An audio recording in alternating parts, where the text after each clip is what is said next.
ఇదివరకు క్యాష్తో ఇచ్చేటటువంటి లంచాలు ఇప్పుడు ఈ ఎలక్ట్రానిక్ సిస్టంలో ఇస్తే తొందరగా దొరికిపోతున్నారు.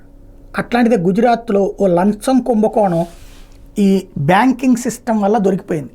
దాంట్లో కూడా ఈఎంఐలు పెట్టారు అట్లా లంచాల్లో కూడా. ఈ విషయం తాజాగా అక్కడ ఏసీబీ దర్యాప్తులో తెలియదు.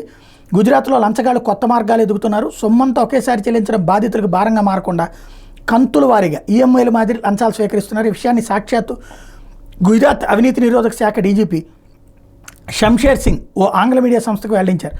చాలామంది బాధితులు తొలి వాయిదాలు చెల్లించాక ఏసీబీ వద్దకు వస్తున్నట్టు ఆయన పేర్కొన్నారు. ఈ సందర్భంగా తమ దృష్టికి వచ్చిన పలు కేసులు వివరించారు. ఇటీవల ఒక సిఐడి క్రైమ్ ఇన్స్పెక్టర్ దొంగ సొత్తు స్వాధీనం కేసులో బాధితుడి నుంచి 50,000 లంచం డిమాండ్ చేశారు. దీన్ని కంతులుగా విభజించి నెలకు 10,000 కట్టాలని వెసులుబాటు ఇచ్చారు. జూన్ నెల మొదటి వారం గుజరాత్ నీటి సరఫరా విభాగం బోర్డులో ద్వితీయ శ్రేణి అధికారి ఓ కాంట్రాక్టర్ నుంచి 1,20,000 లంచం అడిగారు. ఈ మొత్తాన్ని నెలకు 30,000 చొప్పున కంతులుగా చెల్లించాలని సూచించినట్టు తమ దృష్టికి వచ్చిందన్నారు. గత మార్చిలో ఎస్జీఎస్టీ బోగస్ బిల్లింగ్ కుంభకోణంలో అధికారులు నిందితుడి నుంచి 21 లక్షల లంచాన్ని డిమాండ్ చేశారు. దీన్ని నెలకు 2 లక్షల చొప్పున 10 వాయిదాలు, చివరి వాయిదాలో 1,00,000 ఇవ్వాలని కోరారు.